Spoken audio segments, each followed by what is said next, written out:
Now, in keeping with the theme of our program, here is a very special piece on the 50-year history of United Cerebral Palsy in San Diego County.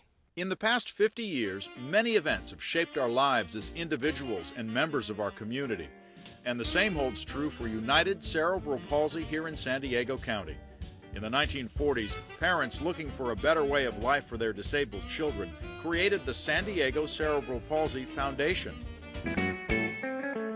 By the late 1950s, UCP was working across the U.S. to form a coalition of affiliates, and in 1958 joined forces with the foundation. With the linking of the two entities, the United Cerebral Palsy Association of San Diego County was formed. From this new partnership sprang a solid and innovative agency that has continued to flourish through the years, growing as San Diego has grown. I began working with United Cerebral Palsy in San Diego in around 1980. When we looked at people with disabilities in the 80s and the 90s, we had to take in consideration the historical perspective on how they had gotten there and what we had to deal with in relation to where we had been 20 years prior to that, or even earlier, as a result of the Lanterman-Petra Short Act and things like that. The challenges we had were trying to transition people who had been in a state-regulated type of facility or something like that to a more independent way of living. Another important aspect from a legislative standpoint of what happened while I had been involved with UCP was the passage of the Americans with Disabilities Act. The reason that I'm still involved with UCP, as I have been on and off for the last 30 years, comes in large part down to a desire on my part to hopefully help people with disabilities achieve some level of independence. From its single location in Kearny Mesa through the 60s and 70s, UCP has grown through the 90s and into the 21st century to 3 locations and numerous community-based programs. Early program services such as a preschool and recreation have blossomed into a dynamic program service lineup that includes assistive technology, a mobile toy lending library, education, employment training, individual and family support like its Respitality program, and recreational opportunities like adaptive swim training. United Cerebral Palsy also works diligently in the areas of community inclusion and advocacy for people with disabilities and their families, as well as community education. Clearly, UCP has continued to grow its services throughout the year because of the commitment of donors in our community. Whether it was a fundraising luncheon or dinner, a telephone campaign or a walk, no event did more to help raise needed funds or awareness than the national UCP telethon. And live television was exciting. I think that people today, so much is put on tape and other DVD devices that we forget how much fun live television was, because you were flying by the seat of your pants. It was never a dull moment, and it was always the unexpected that did happen. We taught people about cerebral palsy and how it needs their help. I loved doing it. It was, I think that after that first year that you brought me out here and showed me around, I really knew how important this was and that we had a job to do. It never was a job. It was never work.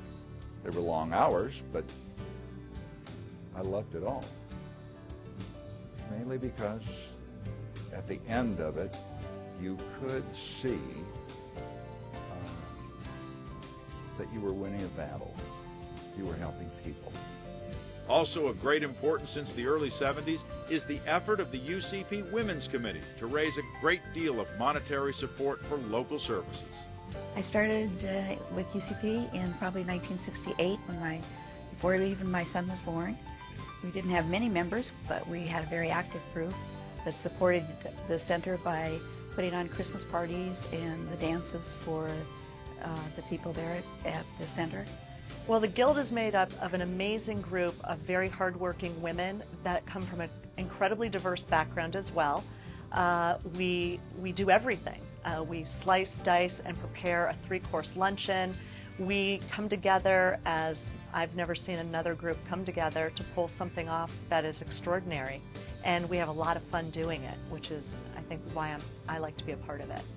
We were able to inform the public about cerebral palsy, and it became a wonderful opportunity for the women to get together as a group, and then also to expand the knowledge of all the people in San Diego. I joined the Beach and Country Guild because I have a personal relationship with a gentleman who has cerebral palsy that I met over 25 years ago, Tommy, and when I saw him it struck me, that he taught me how to view people with disabilities with many abilities. I would say we couldn't have done it without our, women that started this 39 years ago. They set the tradition, they set the pace, and each year we just take all of that information and try to enhance upon that. My involvement with UCP is because of the idea of helping others. United Cerebral Palsy, for me, is the one organization I want to stay involved with for the rest of my life. And while much has changed since 1958, many important things have stayed the same. Most importantly, a commitment to quality programs. As president, I want to thank everybody for the past 50 years of their loyalness, from Jack White to all the people that participated in the original telethons. God rest his soul, John Ritter, who had passed away. He did a wonderful thing. And currently Bill Macy, who's doing a lot of wonderful things on a national level, Cheryl Hines. These are people that are doing things with UCP nationally, but the people that have helped out and have done things over the past 50 years, we thank you. And for the people that are going to come and join us in the next 50 years, welcome. Please take a moment to call in your pledge. Your support will mean that United Cerebral Palsy can continue to progress and provide the latest cutting-edge programs. In short, to serve our community for many more years to come. McMillan Principle number 4. Our success is measured by your satisfaction. Visit McMillanHomes.com today and find move-in ready homes in terracotta at McMillan Lomas Verdes in Chula Vista. McMillan Homes, built on principles. McMillan Principle number 9. Our success is measured by your satisfaction. Visit McMillanHomes.com today and find move-in ready homes in Indigo at Lomas Verdes in Chula Vista. McMillan Homes, built on principles. An important part of the UCP family is our corporate sponsorship. The reasons for giving are as numerous and diverse as the companies that give. UCP would like to thank the following companies: Long's Drug Stores, A.G. Edwards, the San Diego City Firefighters, the Corky McMillan Companies, Geico, Cubic Corporation, Coco's Cafe, Albertsons, Caro's Restaurant, the San Diego Padres, Union Bank of California, San Diego County Credit Union. Welcome back to the UCP television special. There are an estimated 1.5 to 2 million children and adults with cerebral palsy in the United States, and each year 10,000 babies and infants are diagnosed with the condition. Cerebral palsy, a general term for disorders affecting body movement and muscle coordination, is not a disease and it's not curable. Training and therapy can improve the muscle function and coordination of the individual affected. And that's where UCP comes in, by providing many vital services that are geared towards the individual with a disability and their family as well. In the future, advances in neuroplasticity, neural regeneration, and neuroprotection may lead to a cure.